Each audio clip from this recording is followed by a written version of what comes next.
Esta es una historia de tragedia y de milagro.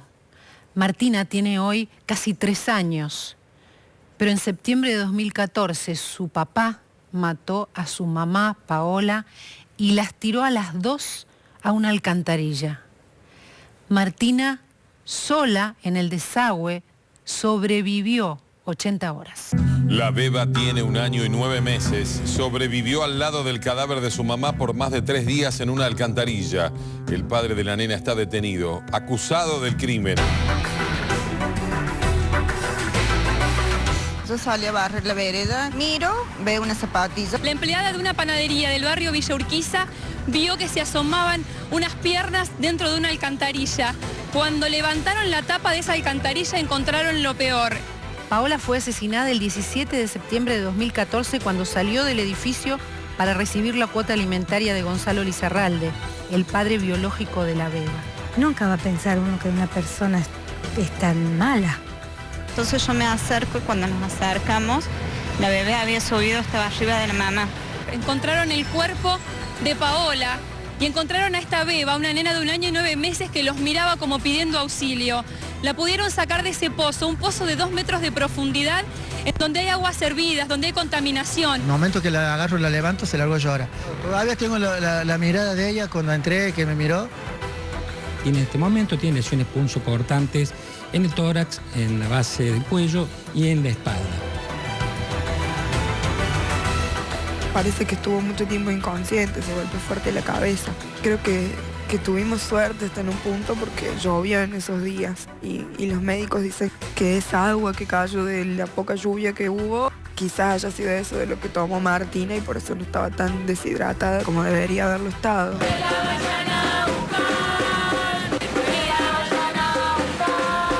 Pobrecita, había estado cerca de 80 horas. Todo ese tiempo en esa alcantarilla, en la oscuridad, llena de mugre y con frío y sin agua. Es el milagro más lindo de todo, digo yo.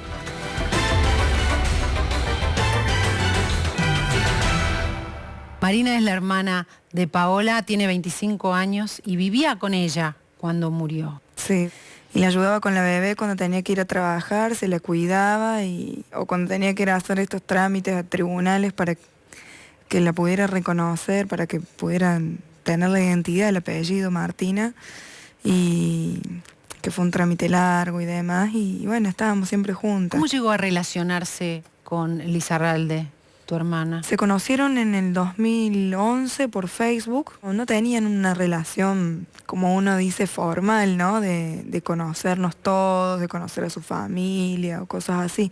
Y cuando Paola le comenta de que quedó embarazada, él directamente le deja de hablar. ¿No quiso reconocer a su hija? No, en ningún momento. ¿Explicó por qué no la quiso reconocer? No, le pidió hacer un ADN y Paola le dijo que con la bebé en la panza no lo podía hacer porque era un embarazo de riesgo y directamente le dejó de hablar. Pero no, él cuando el ADN da positivo después, lo primero que le dice es que no le cerraban las fechas y el estudio científico ya estaba, ¿no? Era como una intención continua de no querer hacerse cargo. Norma del Carmen Gómez es la mamá de Marina y Paola Acosta y es la abuela de Martina. Cambió su vida ese día de septiembre del año pasado. Es cierto. Nunca va a pensar uno que una persona es tan mala. ¿Por qué? Por decirlo bien, era mala. Desde el momento que no quería reconocer a Martina, siempre a Paola yo le comentaba, déjalo. Si tienen que ser así las cosas, déjalo así. Pero bueno, ella por su identidad siguió adelante. ¿Por la identidad de Martina? Sí, por eso lo hizo. Después no hubo más relación cuando quedó embarazada Paola. No, en ningún momento. Y ella tuvo que recurrir a tribunales para poder hacer todo el trámite de la identidad de Martina. Y recién cuando el ADN dio positivo, después de tener que ir a las audiencias y demás, recién ahí se pasaron de vuelta los teléfonos para poder pactar el régimen de visitas que nunca existió, digamos. El día que ellas desaparecen fue donde iba a empezar a cumplir una de las visitas. O sea que cuando estuvo frente a su hija fue cuando intentó matarla. Claro, claro. ¿Y qué pasó ese día? Ese 17, Martina había estado enferma esa semana. Mi hermana había querido usar la obra social que supuestamente él le había habilitado desde principio de mes y no pudo porque no estaba dada de alta. Entonces va a uno de los hospitales públicos en Córdoba, la mandan a comprar remedios y bueno, había gastado mucha plata en eso porque no eran baratos los remedios para hacer nebulizaciones y demás. Entonces le mando un mensaje diciéndole que necesitaba que le pasara la plata de Martina y él siempre decía que tenía mucho trabajo y después empezó a poner excusas ya más extremas, ¿no? Que parecían que era la persona con más mala suerte del mundo. Al padre le había dado una arritmia, estaba internado, después le había dado una a él y él estaba internado, había chocado con un colectivo, no sé, le habían pasado 1000 cosas, es todo con tal de no ir a cumplir las visitas y con la entrega de la cuota. La última conversación que tuvimos con Paola, estaba en mi casa y me llama por teléfono y me dice, está todo mal, voy a ir a tribunales de familia mañana, avisar que no he cumplido con nada de lo que tenía que hacer, y encima Martina está enferma, tuve que gastar plata, y bueno, ese miércoles. Y después me manda unos mensajitos por WhatsApp y me pone, dice Gonzalo que ahora me va a traer la plata. Yo le digo, bueno, por fin. Y me dice, sí, lo que me pregunta dice es que con quién dejo a los chicos cuando no estoy y que si estás viviendo vos conmigo. Y eso se reía, decía como si yo le averiguara la vida a él o algo. Y bueno, después nos dimos cuenta que en realidad lo que estaba haciendo era tanteando con quién estaba, ¿no? Pero en ese momento no. ¿Y ya tenía planificado matarla? Y ese día cuando fue cuando fue en la camioneta y de ellas desaparecen. No era persona de irse sin decir voy a hacer esto, voy a decidir. Aparte su hija era muy importante, ella salió sin nada para su hija. Nunca hubiera salido así Paola. Desde el primer momento se dieron cuenta que algo raro pasaba. Claro que sí, sí.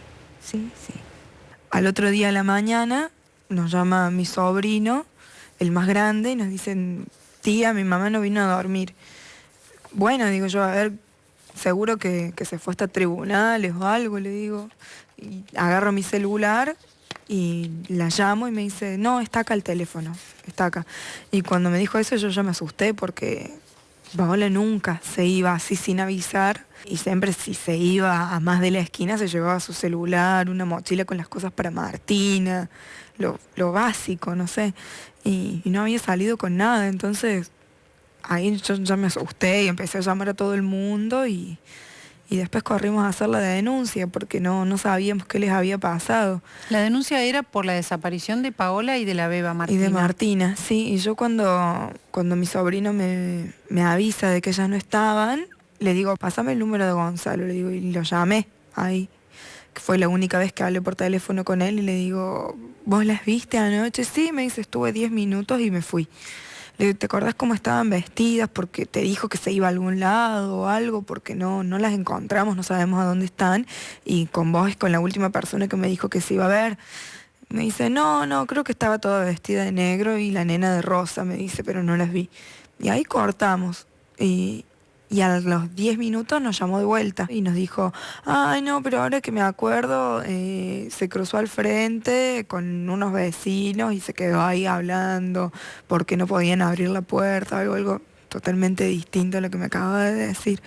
Y a mí ya me hizo ruido. ¿Y cuándo sintió que era Lizarralde el que tenía que ver con la desaparición de Paola? Siempre, porque lo primero que hizo fue mentir. Cosas que decía que no coincidían con lo que las otras personas nos decían, los testigos, ¿no es cierto? La gente, los vecinos sobre todo, lo habían visto. Con mi papá fuimos a hacer la denuncia y empezamos a hablar, empezamos a llamar a los noticieros de allá de Córdoba y a tratar de salir y a decir que no estaban. No tenemos novedades todavía del paradero, de la situación de Paola y Martina hasta el momento. Ya están por transcurrir 36 horas casi de que ellas están desaparecidas y no tenemos ninguna certeza de dónde pueden aparecer, de dónde están, de qué pasó con ellas. Yo me fui a imprimir a al ciber que quedaba ahí una cuadra, una foto, y me la llevé hasta el hospital para preguntar. No sabíamos si, no sé, si la habían atropellado, no sabíamos qué pensar ya, y que estaba internada en algún lado o algo. Y fuimos con las fotos a los hospitales a llevarla, y a las horas volvieron de nuevo la gente de la unidad judicial, en realidad, a preguntarnos si ya habían aparecido, y empezaron de nuevo a preguntarnos todo lo que ya les habíamos contado, y nosotros les decíamos, este vecino nos dijo esto, este vecino nos dijo lo otro, entonces iban ellos ahí, pero todo muy lento. Para nosotros las horas parecían días, y para ellos parecía que no pasaba nada, y eso era difícil. El mismo funcionario que estaba ahí, del ayudante de fiscal, nos dijo, seguro que se fue por su propia voluntad, quédense tranquilos, y nosotros no estábamos tranquilos para nada. Y nos volvimos y nos pusimos a hablar con los vecinos, y empezamos a preguntarles a todos, y todos nos decían que sí, que la habían visto al lado de una camioneta blanca, hablando con un chico alto. Y ese era Gonzalo Lizarralde. Ese era Gonzalo, era el último que la había visto, y él es grandote, mide como 1,90 m, es muy alto, muy grande. Los vecinos no habían estado con ella, como él te había dicho. Claro, o sea, los vecinos, hay una roticería al frente, y el chico que iba y repartía nos dijo eso, sí, la vi que estaba al lado ahí y demás, y estuvieron un rato largo, nos decían, y él lo que me había dicho a mí es que habían sido 10 minutos y se había ido, y que había estado en un auto, una EcoSport Champagne, nos dijo después, y resulta que estaba en una camioneta blanca y demás. Entonces cuando nos dijo eso, nosotros empezamos a tener miedo primero, de no entender qué les había pasado o por qué nos estaba mintiendo este chico con eso, que no sé, pensamos que las tenía, que las había secuestrado, algo, tantas cosas se nos pasaron por la cabeza en ese momento. Necesitamos celeridad por parte de la policía, por parte de la justicia, para que muevan todo lo que haya que mover, porque ellas tienen que aparecer, hay una familia que las está esperando. En ese intermedio nosotros lo llamamos a Gonzalo de vuelta para preguntarle si sabía algo, y si no sabía algo que se acercara a decir lo último que vio para que nos ayude a buscarla, porque Martina era su hija y nosotros entendíamos que si nosotros estábamos preocupados, por lo menos él, si no estaba preocupado, que ayude, digamos. Y lo llamamos, y lo que le preguntamos fue de nuevo en qué auto estaba, y nos repetía esto de que era un EcoSport Champagne. Y a nosotros ahí ya nos hizo ruido, y le dijimos, bueno, si no tenés nada que ver, acércate a la unidad judicial, porque ellas no aparecen y las estamos buscando. Y nosotros en los medios dijimos que él era el último que las había visto y demás, así que a las horas apareció en la unidad judicial. La última persona que la vio a ella, que estuvo con ella, y hay testigos, es él. Que lo indaguen, que indaguen en su familia. Él no da domicilios verdaderos. El domicilio, ni siquiera en el tribunal de familia ha dado los verdaderos domicilios. Y según el testimonio de los testigos, sí, ¿ella sube al vehículo del papá de Martina? Hay una persona que dice que sí sube, otra que cuando la ha visto, puede ser circunstancias diferentes que la han visto, estaba al lado de la camioneta hablando con él. Nada más que eso es lo que sabemos. Pero a esta altura ustedes no tienen dudas de que la desaparición de ella está vinculada con el papá de la nena. Sí. No hay duda. Yo no tengo duda. Y fue en la camioneta, que los vecinos nos decían, una camioneta blanca, y fue en esa camioneta. Y cuando él estaba saliendo por la puerta, nosotros llegamos y les decimos, los vecinos dijeron que era una camioneta blanca, y esa camioneta que está ahí parece que está lavada porque no la van a secuestrar. Y ahí se metieron de nuevo a la unidad judicial en la comisaría, y cuando salieron le pusieron la faja de seguridad. Y así fueron apareciendo testigos que vieron a Paola y a Martina en la camioneta de este hombre. Y también apareció un dato clave y casi te diría fundamental. Aparecieron los empleados del lugar al que este hombre llevó a lavar su camioneta el día jueves. Ahí ellos dicen que habían encontrado unas manchas rojas. Por eso el fiscal dio la orden de secuestrar esta camioneta. Y una vez que se tuvieron los resultados de las pericias, entonces ahí sí, la fiscal que estuvo durante el fin de semana a cargo de la causa pidió la detención de este hombre que, te repito, es el papá biológico de la nena. A la mañana siguiente nos enteramos nosotros de que habían encontrado manchas de sangre ahí, que la familia decía que, como tienen una fábrica de sándwiches, que era carne que transportaban en la parte de atrás, pero no le cerraba a nadie por ningún lado, porque después nos enteramos nosotros, eran muchas manchas de sangre muy grandes, digamos, y no se podía corresponder con algo así. Entonces, cuando nos enteramos de eso, nosotros ya nos desesperamos porque él seguía libre todavía, ya había lavado la camioneta. A uno de los amigos lo entrevistaron y él lo llamó por teléfono diciéndole que dijera que había estado toda la noche con él y que él no se había ido a ningún lado. Y nosotros ya teníamos miedo porque lo veíamos como intentaba tapar todo y no las encontrábamos, no sabíamos a dónde estaban y la fiscalía no lo detenía. Entonces hicimos una marcha ese viernes a la tarde. Hicimos todo lo que pudimos para tratar de encontrarlas y que aparecieran con vida. Y la justicia no tenía ninguna pista certera de dónde estaban. Se demoraron hasta el día sábado a la tarde, ellos desaparecen el miércoles a la noche, hasta el sábado a la tarde en imputar al primer sospechoso y dejarlo en la vía libre para que pudiera manipular las pruebas y hacer lo que quisiera con mi sobrino y mi hermana si todavía las tenía. Que ni siquiera habían mandado la foto de Paola y de Martina a los diarios para que supieran que no estaban. Lo hicimos nosotros a eso, o sea, llamamos a los medios y le dijimos que lo pasaran. ¿Qué temen? Y tememos lo peor, por eso estamos apurados para que la policía se aboque al tema y aparezca pronto con sana y salva las dos. No tenemos otra opción, por eso tanto movimiento que estamos haciendo para que la policía se mueva. Esos días hacía frío y no se habían llevado ni una campera, mira, parece una tontera, pero ni siquiera habían salido con nada y era difícil cuando no sabes a dónde está alguien, parece que estás buscando una aguja en un pajar, la verdad que parece eso, no sabes por dónde arrancar en un punto. Y nosotros entendíamos que Gonzalo tenía algo que ver y fuimos a la policía con eso, a decirle, vayan a buscarla donde él trabaja, vayan a preguntarle a toda esa gente y no nos daban bolillas, la verdad es que no nos escuchaban. Y el viernes a la mañana los funcionarios judiciales de ahí de la unidad judicial nos seguían diciendo que ellas iban a volver. Y nosotros les decimos que no agotaran todas las instancias, que ojalá, pero que veíamos que algo raro había y que las tenían que buscar. ¿A pesar de las manchas de sangre en la camioneta? Y porque la prueba de luminol la hacen el jueves a la noche y en teoría sí, ya sabían ellos de eso, pero no hacían nada y era difícil porque nosotros somos gente común, no teníamos manera de llegar a ellos de otra forma que hablándoles, ¿no? Y no nos escuchaban. Ya era viernes. Y era viernes y nada, no pasaba nada. En un momento a mi mamá y a mi papá los llama el fiscal, los hace ir hasta su fiscalía para decirles que las estaban buscando, pero no tenían ninguna pista, no tenían nada de nada. Y nosotros hicimos esa marcha a la tarde para tratar de que todo el mundo supiera de que no estaban, que si las veían, lo que sea.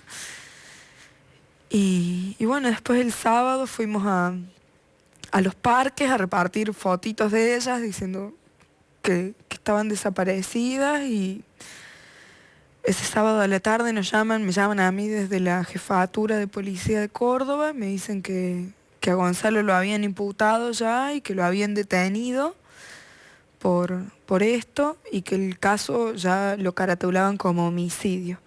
Me hacen declarar de nuevo hasta las 2 de la mañana y cuando termino de declarar el oficial me dice: no tenemos pistas de dónde están Paola y Martina, pero lo que sí sabemos es que están muertas. Yo le dije, no te creo. Le digo, no creo que sea así. Yo las voy a seguir buscando. Y me dice, yo cumplo en decirte que para nosotros están las dos muertas. Y ese día yo me fui a mi casa, mis viejos estaban re mal. Ellos dos habían tenido que ser atendidos por una urgencia se les había subido la presión y demás por el médico, habían tenido que ser atendidos y yo volví a mi casa y ya eran las 2 de la mañana de un sábado, no sabía qué más hacer y me acosté. Y al otro día, a la mañana, suena el teléfono, como a las 7, 8 de la mañana, y atiende el teléfono mi mamá y me dice que la habían encontrado a Martina. Todavía no sabemos quién fue el que nos llamó, todavía no sabemos quién fue, porque escuchamos que la habían encontrado y que estaba en el hospital que quedaba a 3 cuadras ahí de la casa, así que nos pusimos las zapatillas y salimos corriendo.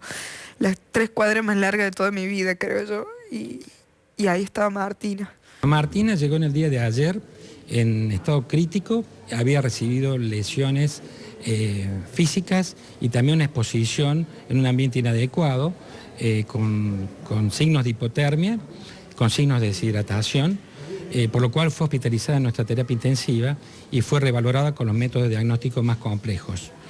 Y la habían encontrado y nosotros cuando llegamos dijimos, bueno, ¿y Paola? ¿Qué pasó con Paola? No sé, nos dicen, no sé. Pero la encontraron. No, está Martina, me dice acá. Bueno, nos quedamos ahí esperando a ver si la podíamos pasar a buscar. Y yo tenía mi celular en el bolsillo y lo saqué así y entré a la página de La Voz, de un diario de allá de Córdoba, y puse La Voz. Y la nota que salía ahí era encontrar muerta a Paola en una alcantarilla. Y ahí me enteré yo como la habían encontrado mi hermana. Y me quedé callada porque mi mamá estaba al lado mío y no sabía. Y yo no se lo podía decir. Así que me quedé callada 2 segundos y creo que mi mamá me vio la cara y me dice, ¿qué pasó? No, nada, le digo, estoy esperando para ver si nos dejan pasar a ver a Martina. Y mi mamá le pregunta a una de las policías que estaba en la puerta y dice, ¿qué? ¿Y ella, Paola, la encontraron? Y me dice, sí, está muerta la chica, le dice. Y yo la miré como diciendo que no le dijera nada. Y me dice, no, discúlpeme, no sabía que usted no estaba enterada, le dijo. Nadie nos había dicho que la habían encontrado. Y me enteré porque una policía se acercó para decirme, Martina está bien, Martina, la nena la encontraron, dice, está bien, su hija está muerta. Esa es la forma que yo me enteré, en la puerta de un hospital, sin ver todavía a Martina, pero sabiendo que tenía que reponerme para poder verla. ¿Pero cuántos minutos tenía para reponerse? No, nada, pero no sé. Algo me dijo que tenía que estar fuerte, que era lo único que había. Así, fue difícil reaccionar. ¿Ustedes buscaban a las 2 y pensaban que iban sí, a estar vivas? Por supuesto, siempre pensamos que iba a salir todo bien, que las buscábamos y las íbamos a encontrar, pero bueno, mi reacción solo fue tratar de cuidarla a ella desde el primer momento que me dijeron. Ni siquiera pude llorar en ese momento, ¿no? Estaba mi nieta de por medio. Ella no me tenía que ver llorar en ese instante que me la mostraron a mí. Sí, fue muy duro. Ella tiene un área de aplastamiento en la zona del fémur, que es bastante severa, lo que produce una liberación de sustancias que pueden llegar a dar complicaciones. De allí su posibilidad de que esto tenga un pronóstico un poco más reservado. Estas lesiones pueden producir un bloqueo de tipo renal, porque las sustancias que libera el músculo al romperse son nocivas para el filtrado renal. Tiene lesiones punzocortantes en el tórax, en la base del cuello y en la espalda. Eso también tiene que ser motivo de investigación. Vamos a decir que está grave, está en la terapia intensiva con todos los controles, y vuelvo a repetir que la gravedad estaba más que todo por las posibilidades de complicación que ella tiene. Digamos que es una niña que tiene 15 kilos, que ha estado expuesta al frío durante varios días y sin comer. Entonces eso produce un disturbio metabólico muy severo. Anoche los médicos estuvieron trabajando toda la noche tratando de equilibrarla, y el estado de conciencia no es pleno en este momento, por lo cual también nos preocupa y va a ser valorado. Nos dejaron pasar a ver a Martina, que creo que fue terrible porque Martina estaba muy asustada en ese momento. toda lastimada, sucia y muy, muy alterada, pobrecita. Había estado todo ese tiempo en esa alcantarilla, en la oscuridad, llena de mugre y con frío y sin agua. Entonces lo que pedía ella era agua. Agua pedía, sabía decir muy poquitas palabras, Martina, mamá, agua. Y nada más. Y lo que pedía era agua, pedía los gritos agua, así que estaba toda conectada a distintos sueros y demás, y de ahí le iban a trasladar al hospital de niños. Así que entramos, le vimos 2 segundos y yo traté de poner cara de que no pasaba nada para que no se asustara más, y de ahí la subieron a la ambulancia y se la llevaron al hospital. Pero fue horrible realmente. Horas que no se las deseo a nadie. A nadie. Y además Martina estaba muy lastimada. Muy, había que ocuparse de ella. Ocuparse, digo, porque había que saber cómo levantarla, cómo levantarla de la cama para que no le doliera, porque le dolía todo su cuerpo. Le dolían los brazos, las piernas, su espalda. Ella decía del dolor de espalda. Le dolía su espaldita. Sus piernas estaban hinchadas, que parecía que nunca iba a volver a tener sus piernitas lindas como las tenía. Hinchadas, piecitos, había que tenerla con los pies levantados.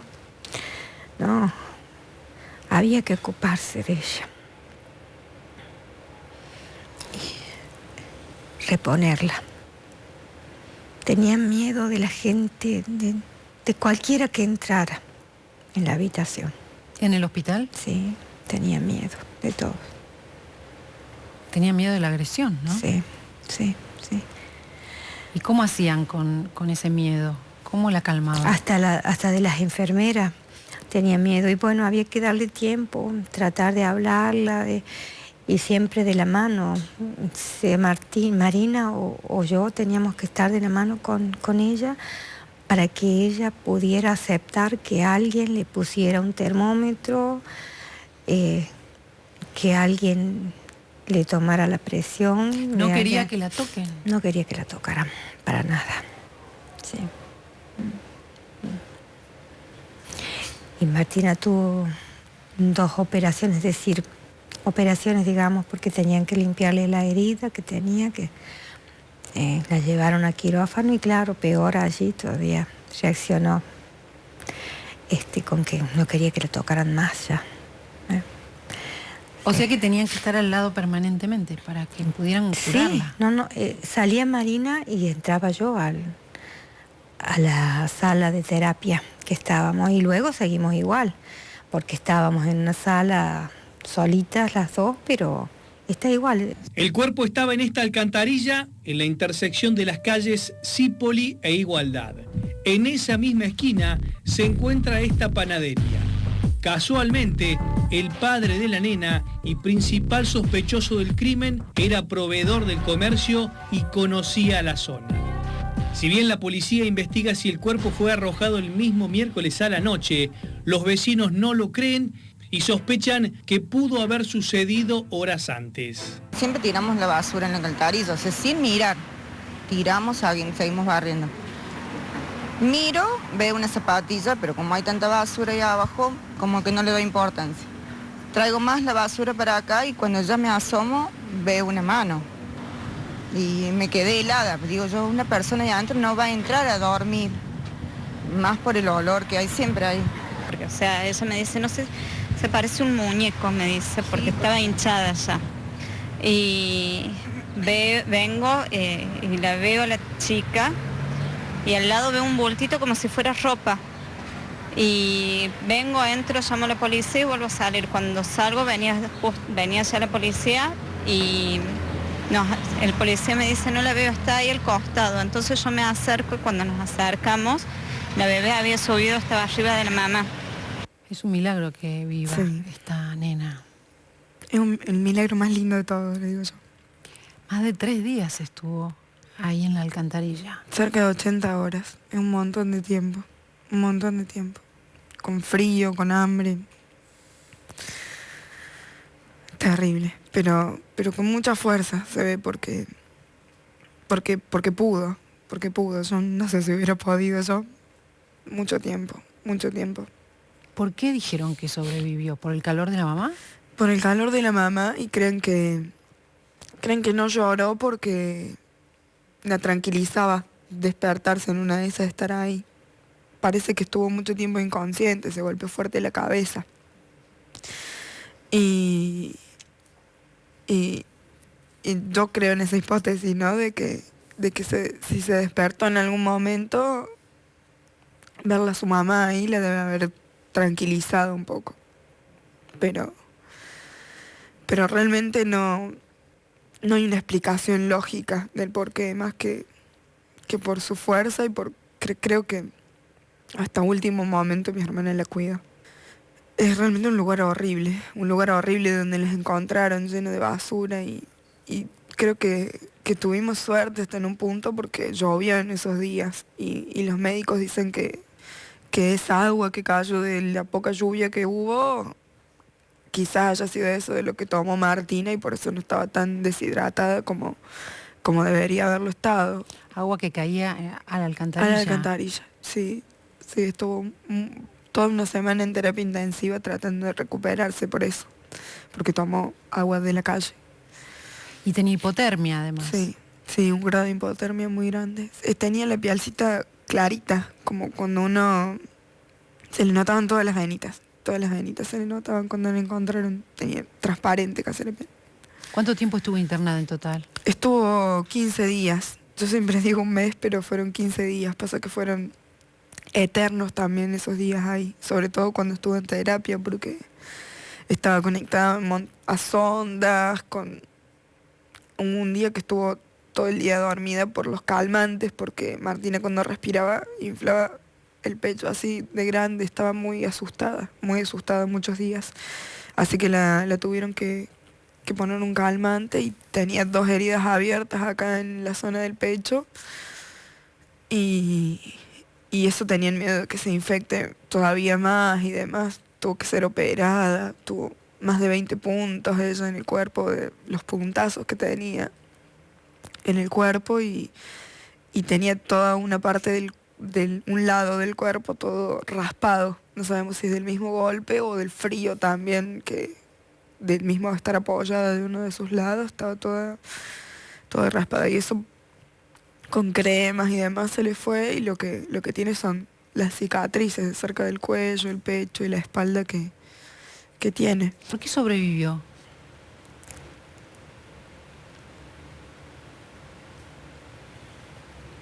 Yo creo en los milagros. Sí.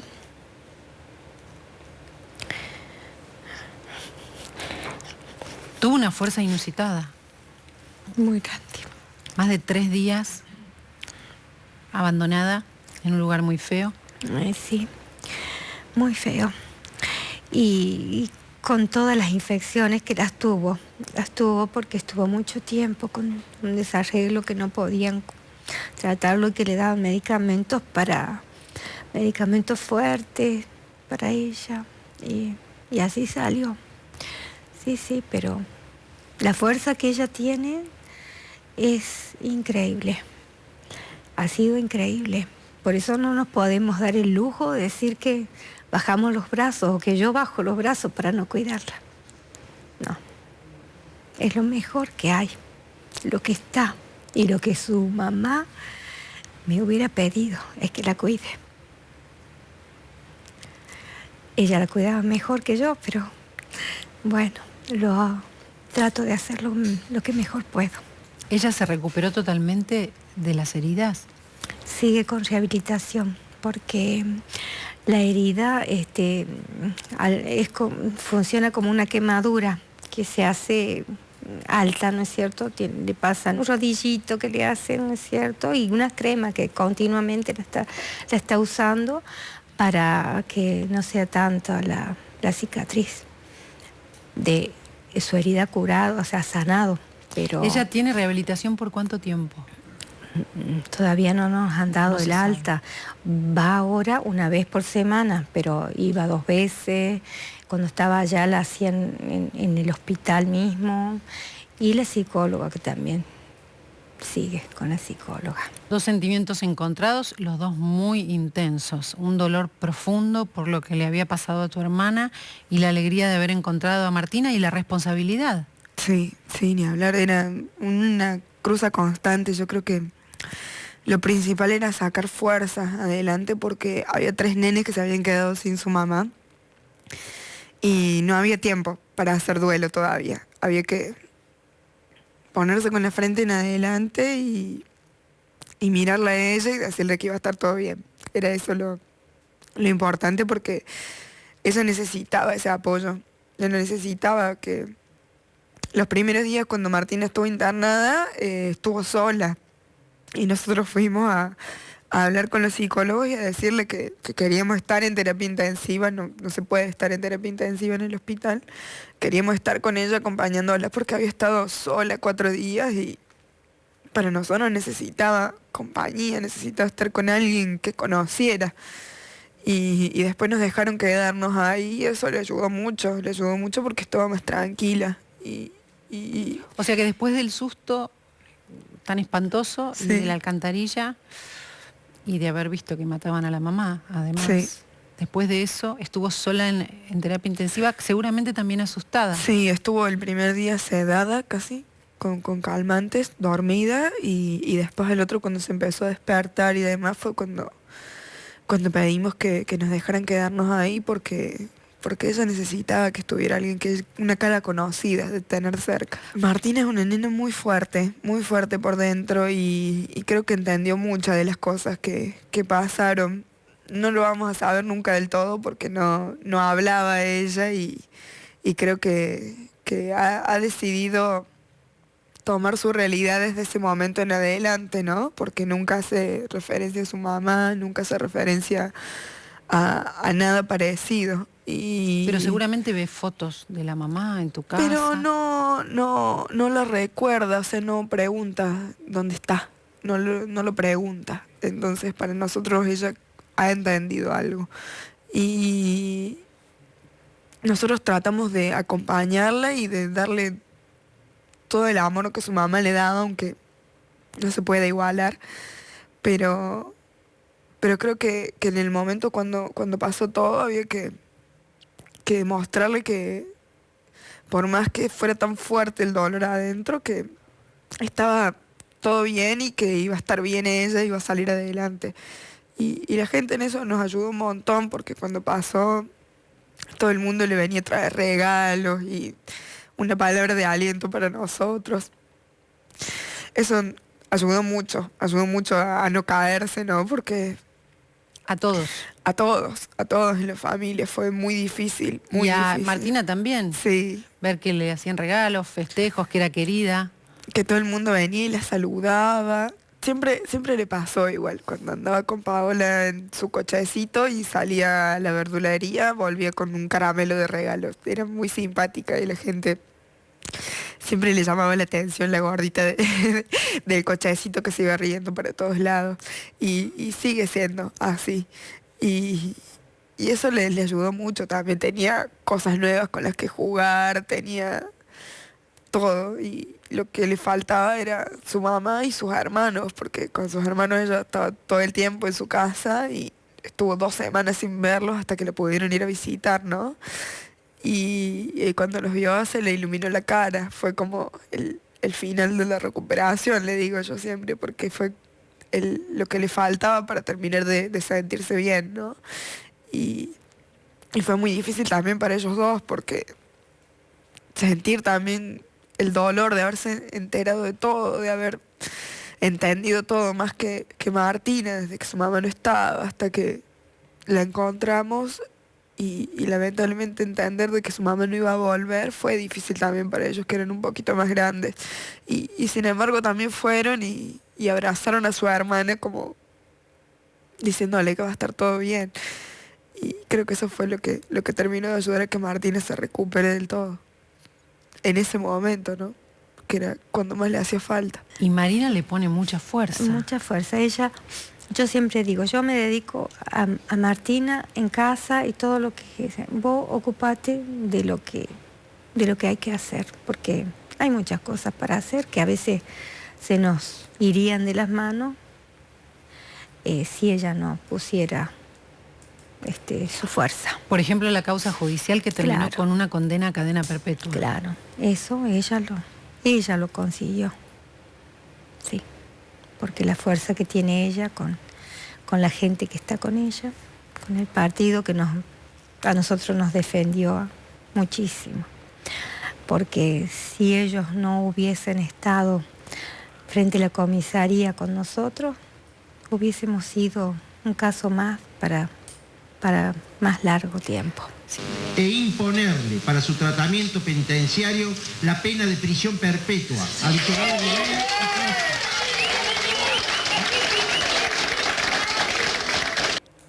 El 7 de octubre de este año, Gonzalo Lizarralde fue condenado a cadena perpetua por el asesinato de Paola con el agravante de alevosía. También fue hallado responsable del intento de homicidio de su hija por el vínculo y por alevosía. ¿Sintió alivio cuando se lo condenó finalmente al asesino? Sí, porque había un culpable. A mi hija le pasó algo muy grave y el culpable era él. Y no digo mi nieta, porque mi nieta, pobrecita, pasó mucho para ser tan chiquita. Pero mi hija la defendió, por eso pudo recuperarse Martina. Ella la defendió como madre. Sí. ¿Ya pasó el tiempo de bronca?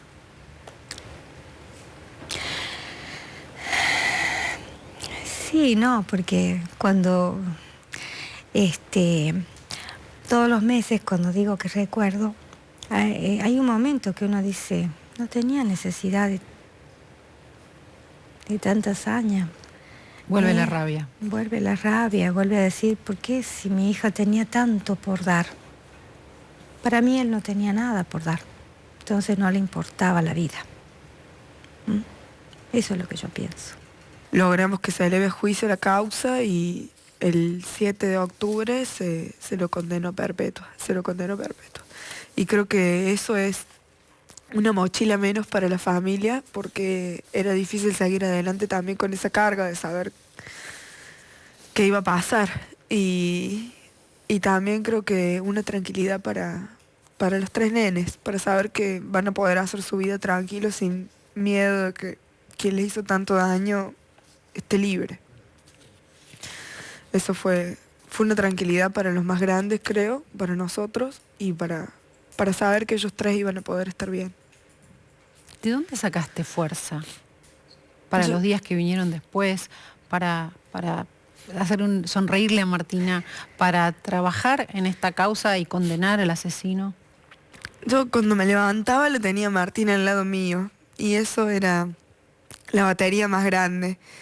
Pero creo que también tiene mucho que ver con lo que me enseñó mi hermana. Ella creo que lo hubiera hecho igual, no lo hubiera hecho de otra forma.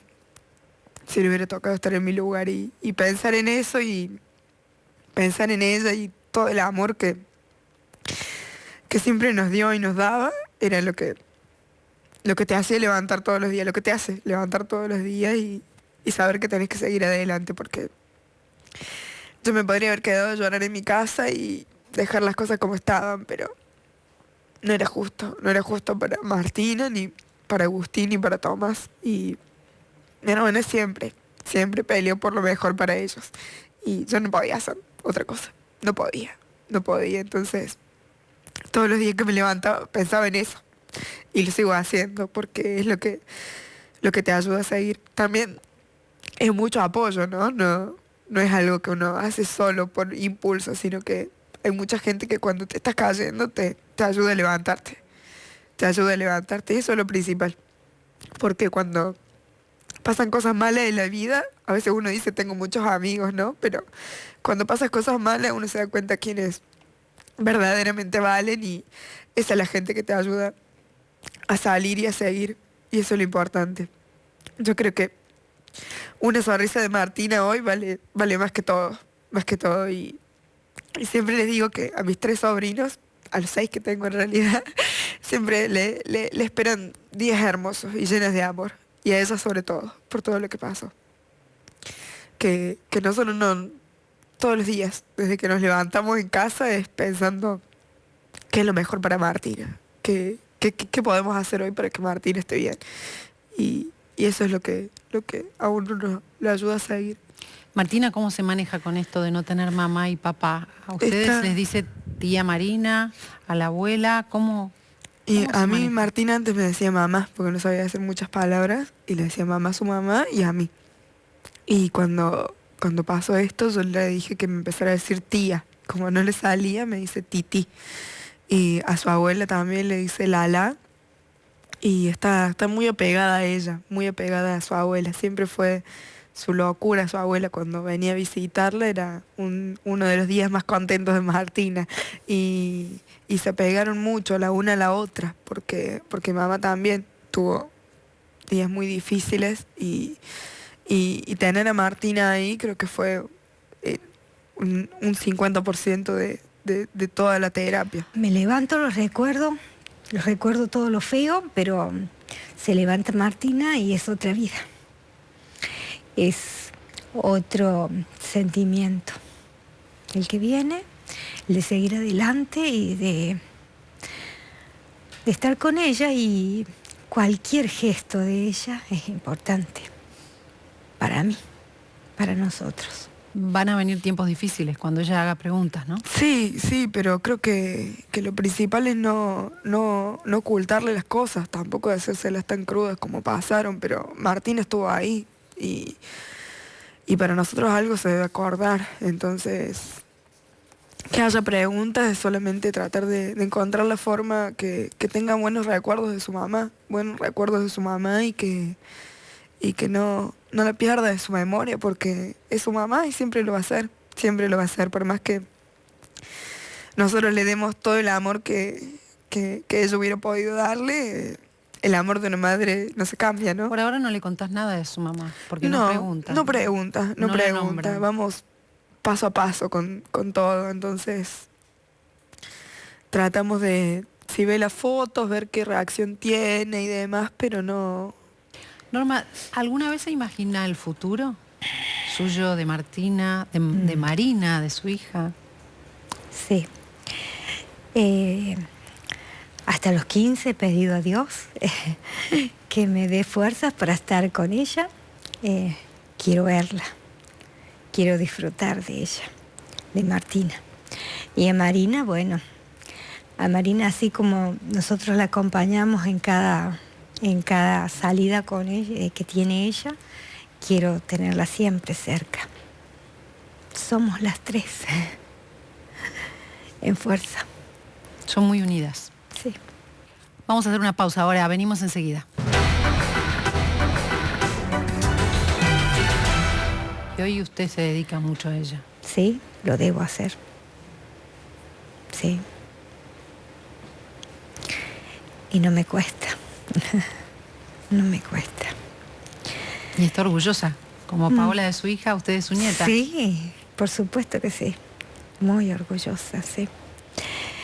Y por eso digo, para sus 15 quiero estar ahí yo. Si Dios me lo permite, lo que le pido siempre, que me permita estar con ella. Sí. Norma, muchas gracias por haber venido. Gracias a usted por haberme escuchado. ¿Qué es lo más importante que te enseñó? A seguir y a seguir con cariño, con amor, porque yo podría estar enojada y diciendo todo lo malo que pienso o que podría pensar de quien asesinó a mi hermana, pero en vez de concentrarme las energías en eso, preferí concentrarlas en el otro lado, en cómo salir adelante, en cómo cambiar lo que pasó para que no pase de nuevo, en cómo hacer que Martina tenga días hermosos, en cómo hacer para que Agustín y Tomás no les duela tanto no tener a su mamá, en eso que hacía Paola todos los días, en en demostrar con cariño y con amor que podés seguir adelante y que refugiarte en la bronca es volver para atrás, Y Martina es eso, es puro amor y eso es lo que te tira para adelante. Eso es ella. Marina, muchas gracias. Gracias a vos por invitarnos.